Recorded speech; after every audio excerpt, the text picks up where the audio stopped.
night of the year. I get to speak all over the place, and you know what? But this is my favorite audience and my favorite night, a night when I get to spend with you guys. And so let's get right to it. Let me tell you something very, very important that I need to tell you. It's $10 at Sears, okay? Now, I know a bunch of you, when I got up here, wondering where I got this really cool t-shirt, and I just want to let you know it was $10 at Sears, all right? Yeah. Because before I got here today, Jake Flaherty, Jake, he does really like my t-shirts. Where are you, Jake? I know you don't like them. So Jake wanted to know where I got it. It's $10 at Sears. Well, the reason why I wore this t-shirt is, yes, I'm so excited because my brother is the worship leader in the band Waiting for the Flood. They're awesome, aren't they? They like to have a lot of fun. And my wife is here, which is fantastic too, but there's another special guest here. Are you ready? Listen, all the way from Asgard. The God of thunder himself. The mighty Thor is back here helping us out with sound.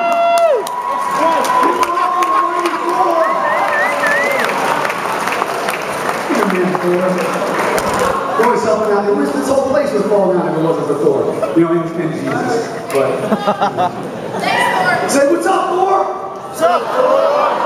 Here it is, guys. I got to tell you a story because I think you definitely relate to it. This happened to me when I was in college. It was my senior year at Princeton University, and we were playing Harvard, and we were both undefeated at the time. So this was like championship ramifications were on the line. This was the biggest game of my senior year, my senior season. It was a really big deal for us, and it was up in Harvard, up in Boston. And not only were both of us undefeated, and this was a massive game, but that weekend up in Boston was something called the Head of the Charles. And it was this special crew race, so teams from all over the world, and people from all over the world were here to see that race. And the race was Saturday morning, so they had nothing to do for the rest of the day. So what do you think they went and did?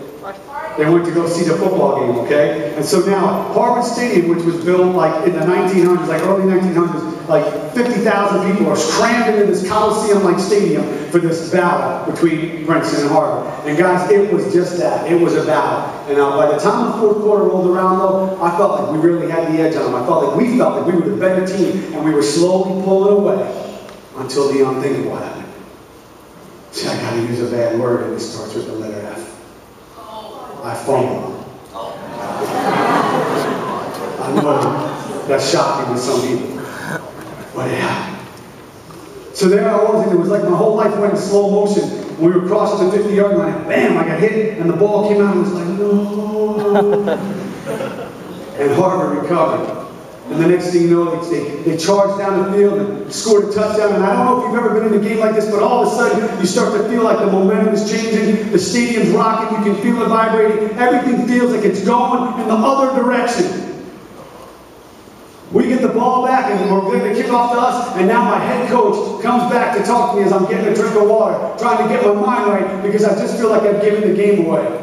And my head coach comes back to me, and I can see the fear in his eyes, and his stomach is up in his throat, and his sweat coming off his crown. And he said something to me that I don't remember. Now, there's a reason why I don't remember what he said to me, but I will tell you how I felt. At the moment he spoke, in my heart, I felt rejection. I felt fear, and I felt like less than I was created to be.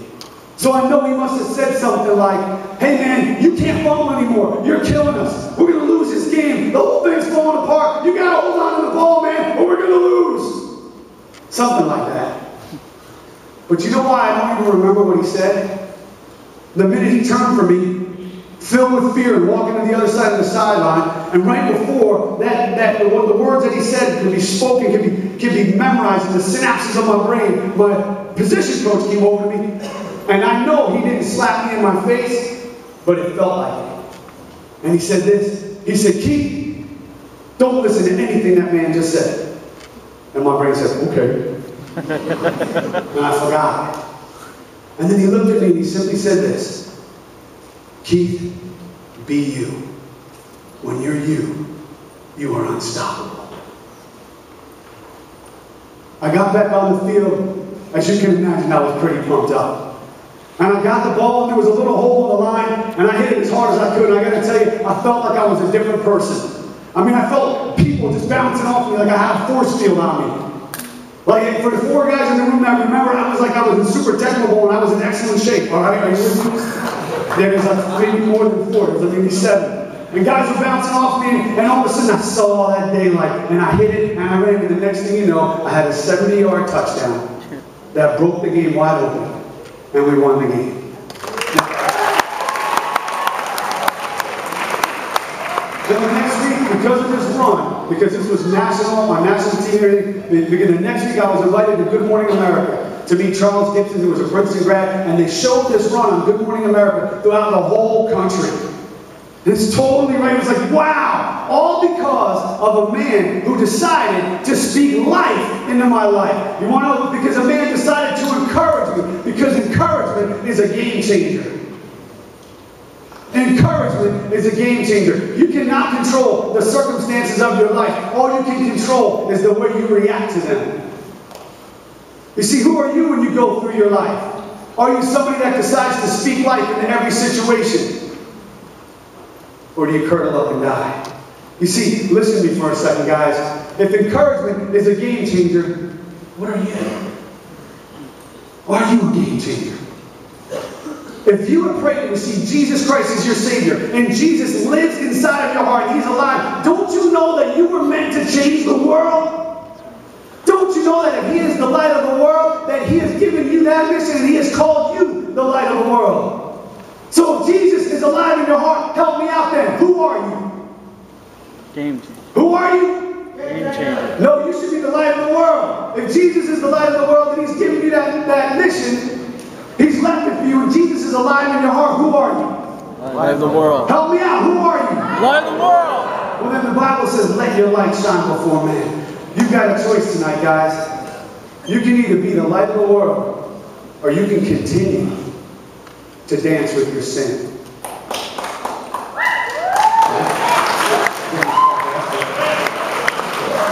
And I know for some of you, you're going to have to come to that choice tonight. Who am I? Am I the light of the world? I mean, it isn't time to stop dancing with my sin. You might have thought that because I was fortunate enough to play in the NFL, and I was a good athlete all my life, that everything just worked out for me. You know that even as a kid, when I was an athlete, like all of a sudden when I walked through the hallways, there'd be kids in front of me laying down rose petals as I walked, you know, playing violins in the background and everything. But that's not the way it was. I want to tell you a different story now. I remember growing up when I was going from 6th to 7th grade, you see, growing up in Lacey Township in New Jersey. I went to school, and it was kindergarten through 4th grade. Everything was cool. Everybody was friends. We all just got along, and it was all good. But the next thing you know, I went to our middle school in town. And I don't know if it was like this for you, but all of a sudden now in the middle school, we had all these people that began to make these groups. You know, we call them cliques. And all of a sudden, it seems like all these groups that we create, it's like we create them to make other people feel like they're less than who they were born to be, right? It's like, there's one big group in my school, it was like their whole purpose in life was to make everybody else know that they weren't good enough to be in the cool group. Are you with me? And sometimes, guys, we believe this lie, that if we can just put down people enough, if we can just exclude them enough, if we can just knock them down a little bit, it'll make us feel better about ourselves. And the people in this room are not immune, because I've kept my eye open this week, and I've even seen how, even in the midst of everybody just getting to know each other, you've already started to form these groups. Some groups might be a little bit player better, or somebody this or that, but we form these groups because somehow we feel if we belong, then we're better than everybody else. You see, what we're looking for is acceptance. You see, when that first coach came to talk to me, and he spoke death into my life, what I felt in my heart was rejection. And then when the second coach came up and talked to me, and he spoke life and encouragement into me, what I felt was acceptance. It's something we all desire. So I remember growing up, I wanted to be part of the cool group, right? And so here it is in the summer, going from 6th to 7th grade, and in the cool group, there was this one guy in particular, man. This guy was the guy. His name was Michael. And that was the guy that everybody wanted to hang out with, right? I mean, he was so cool. He was like Michael Jordan and Brad Pitt rolled up into one. Are you with me? All right. And so one day I'm sitting there in the summer, and I get a phone call. Phone rings. My mom says, Keith, someone's on the phone for you. I get up the phone. I'm like, hello? And it's like, hey, Keith, it's Michael. I'm like, dude, it's Michael.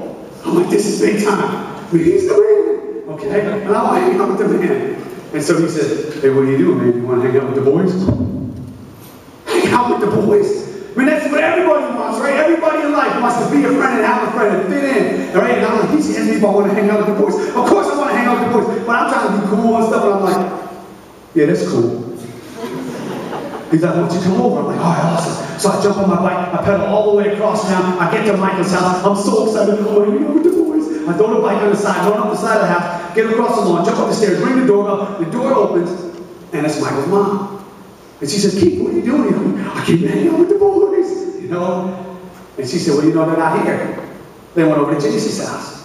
I said, oh, no problem, it's all good. They probably just forgot to call. And, you know, when I was on my way, or something, I'm just getting on my bike, and I went all the way across the other side of town, all the way to Jason's house, got up the driveway, dropped my bike down, crossed the lawn, up the stairs, rang the door open, and Jason's mom answers. She says, Keith, what are you doing here? I said, I came to hang out with the boys, you know, all excited. And she said, well, they're not here. They went to Ronnie's house. Now, I don't know, guys, if you've ever been in this situation where all of a sudden something in your heart tells you that something's just not right. And for no reason at all that I can explain, it wasn't like it got any hotter, but I started to feel this heat come up inside me, and I began to sweat.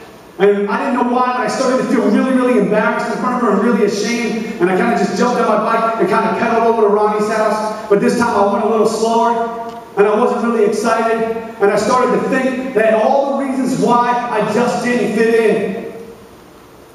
And I started to remember that, you know what, when I looked in the mirror, I just didn't like what I saw. I didn't like my hair. I didn't like my face. I didn't like my nose. I didn't like my skin. I didn't like anything about me. And for some reason I knew that I didn't have what it takes and I just didn't fit in. And I was wondering, like, why won't somebody tell me what's wrong with me? Because I know there's something wrong with me. And if somebody would tell me what was wrong with me, I would fix it. But nobody would tell me. And so I just kept going to Ronnie's house. This time I put the bike down on the side and I went up the lawn and kind of walked up the stairs and rang the doorbell. Door opened and you guys can probably figure out what happened. You know who answered the door? Mommy's mom. Said, Keith, what are you doing here? And I said, I don't really even know. And I ran back to my bike and jumped on it and pedaled away real quick.